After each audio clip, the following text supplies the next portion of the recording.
Yeah, Sean Bougie, surplusfundsriches.net. And what we're going to be covering today is conversion rates, both contact rates and conversion rates. I'm going to talk about all the variables that impact that, how to max out your chances of getting in touch with someone and actually putting a deal together.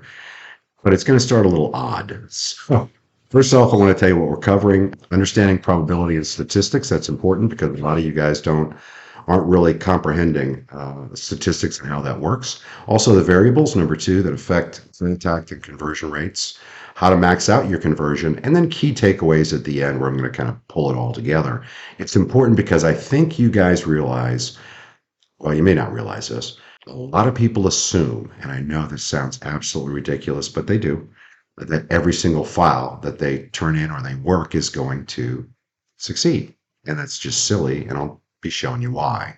This is a numbers game, guys. You have to work hard, smart, consistently, and with the right tools. And I'm going to teach you in this video how to max out your chances. So please watch it all. I'm not going to geek out on you, but I need to explain this. So let's start with statistics and probability. And I'm going to give you guys definitions of that in a second. I won't get too crazy geeky, but let's look at something as simple as flipping a coin to give you guys an idea how actually this works. You guys, a lot of people think you flip a coin, yes, there's a 50% chance it's going to be heads, 50% chance it's going to be tails, right?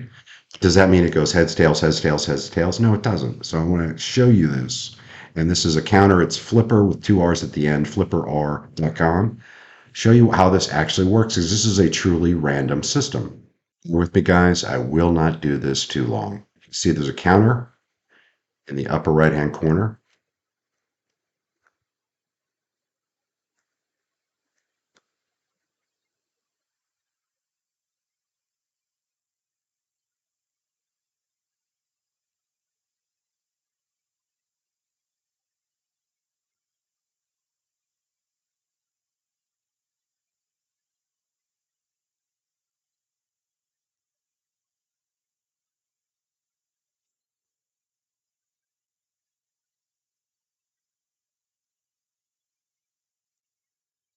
So we just did 10 flips, 8 of them came up tails. This is completely random.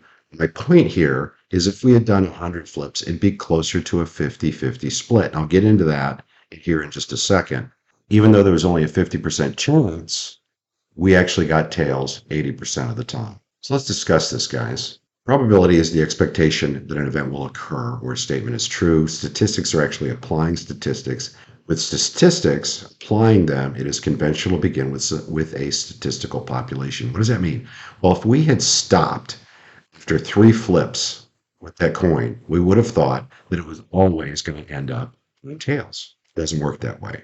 It would have evened out over time. Probability would have come into play. Statistics would have come into play. In other words, conversion rates don't apply. Listen to me. This is, if you hear nothing else, conversion rates don't apply until you work enough files for statistical norm to apply. Okay. I've had folks work 5 files and 3 paid out. I've had folks work 20 and get nothing. How does that happen? And how do you max out your chance? Went into the coin flip, but I wanted this in writing here as well. The coin can land on heads 5 or 10 times in a row. You guys saw, I think it was 6 times in a row, but if you flip the coin enough, it'll even out. So let's apply that to our industry, surplus funds recovery. All right, here are the variables, guys, that affect your contact and conversion rate. Claimants are dead. That can be anywhere from 10 to 15% of the time. Depends on the state and the type of the surplus that you're going after. State guide, there's a state guide I'm going to link right now above so you guys have an understanding of how the states are different. Main thing is, if it's a retirement state such as Florida, Arizona, or parts of Texas, you're going to have a higher deceased rate because that's where people go to retire, and the average age of that population is older to begin with. Number 2, claimants sold their home before the auction. This is rare that this happens, and you can eliminate this by just checking deeds before you research the rest of the debt. Make sure that the owner listed on that surplus funds list was the actual owner, at the time of the sale. That's low. It's about 2% of the time, but it happens. If you're not checking for that, you're wasting a lot of time. The claimant had more debt against them or the home. If there's additional debt, another mortgage, equity line, anything like that against the property of the person prior to the sale, recorded in the same county as where the house was, that is a priority claim to the surplus. And that's going to happen, depends on what type of surplus you're working. That'll happen 5 to 10% of the time. There's also a chance the claimant's working with another firm or has started to claim the funds themselves. 15 to 30% of the time, guys. That comes down to how old your list is and how good a job you did on verifying that the funds are still being held or that it's an updated list. Then we look at unfindable. Guys, even with 4 different systems for finding these people, you're looking at anywhere from 20 to 30, but let's peg it at 30% you can't find them. They either moved or they don't have a credit header, which is what these skip tracing systems use, guys. They look at credit headers where people open a bank account or a credit card account. They look at that to get information. They strip the information off of there. That's where most of your stuff's coming from. If they haven't opened up a new bank account yet, if they never had a bank account, which can happen quite frequently in tax overage or tax sales, if that has happened, or if they've moved out of the country, we can't find them because there's no real skip tracing for outside of the country. We'll get in touch with their relatives and associates, and we'll attempt to go through them to get their contact number. But going out of the country just eliminates a lot of people. The claimant never returns calls or responds to texts or emails. Guys, that can be 10 to 25%, depends. So the best case, looking at all these numbers, to contact the claimant, this is getting in touch with them, right? They're not dead. They're not working with others. They're trying to claim it on their own. They don't have additional debt. They're not unfindable. We were able to find them, and they're not ignoring the calls, is about 28%. That's actually pretty good. They still have to agree, though, at that point when you contact them and you don't have all these other deal killers against you. They still have to agree to work with you. The worst case is 0. It's not going to happen, but it's a possibility if you only turn in 3, 5, or even 10 files. 0 chance. People died. We're working with others or claiming on their own. You're using an old list. 30% of them can't be found. 25% had no response. There's a free training video link above, guys, right now, and you can click on that and actually see an hour-long free training of how we do this. Does that mean you're going to close on 0 to 28?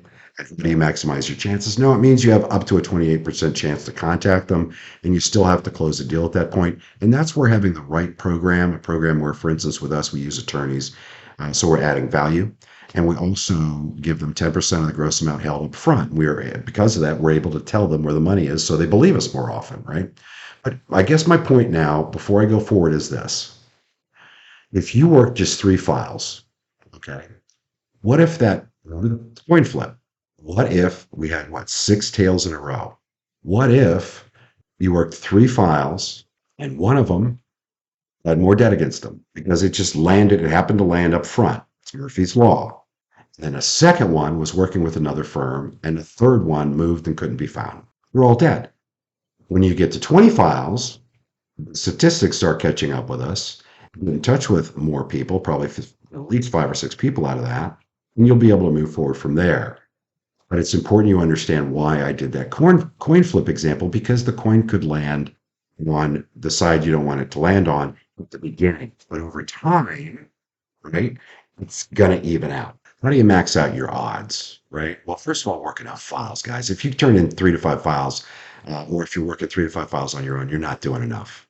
You're not doing enough. It takes 15 minutes to research a file if you're going to be a researcher for us and turn it in. It takes a half hour to also try to contact them and mail them and all that, and do the skip tracing. And that's easy and fast. It's a phone call, right? And it's doing the skip tracing in a minute, and it's sending out some mailing. So that's actually quick. Well, you can't just work 3, 5, or 10 files and hope to get a payout. You've got to keep your pipeline full. If they only work 5 to 10, there's a chance they died, had more debt, they're working with others, can't be found, won't respond to you. Again, Murphy's Law. But what happens when you reach a statistical population? In other words, you work 30, 40, 50 files. Well, as you work more, your chance of getting to the average contact rate gets more possible. Now, researching debt or ownership doesn't work. You've got to do that, guys. I know these guys online aren't telling you that, but you got to check if there was additional debt against the property or the person at the time of the sale, because if there was, that has a priority claim to the funds in front of the owner. And if it's higher than the surplus, the owners do nothing. So don't waste your time trying to contact people when you haven't checked whether or not there's debt. And by the way, some of you guys have been working this on your own. They got a training program that didn't tell you to do that. And nobody's returning your calls. Well, besides the fact that you're not telling them where the money is, because they teach you to go, oh, I'll tell you that when you sign my agreement. That just sounds shady. Besides the fact that you're doing that, a lot of people aren't returning your calls because they know they have additional debt. They've already been told that. So Also, get a good people finding service. One of the ones I recommend highly is Microbilt, Microbilt, microbilt.com. If you look online, call their main number and ask for Gary Musteller, and he will waive your startup fee if you mention Sean Bougie or Greater Good Company.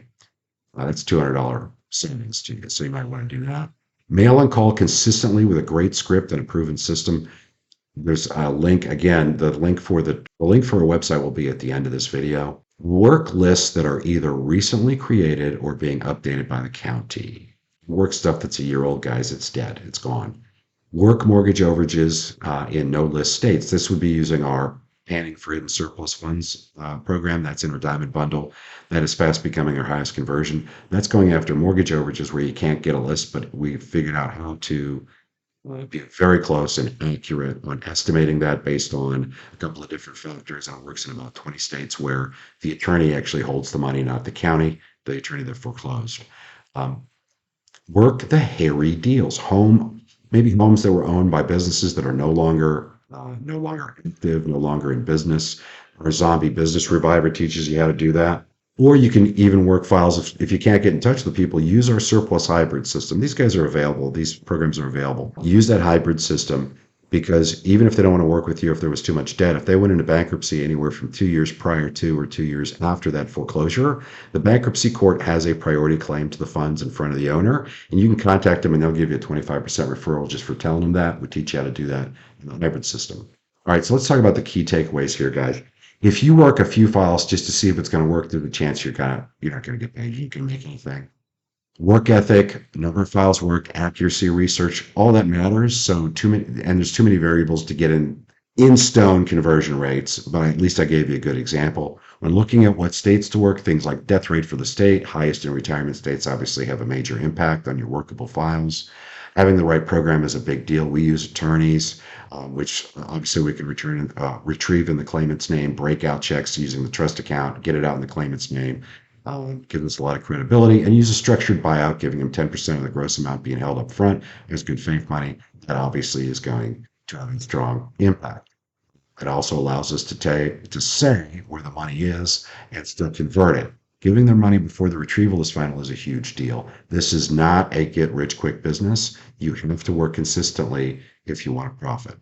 Hope this has helped. Have a great day.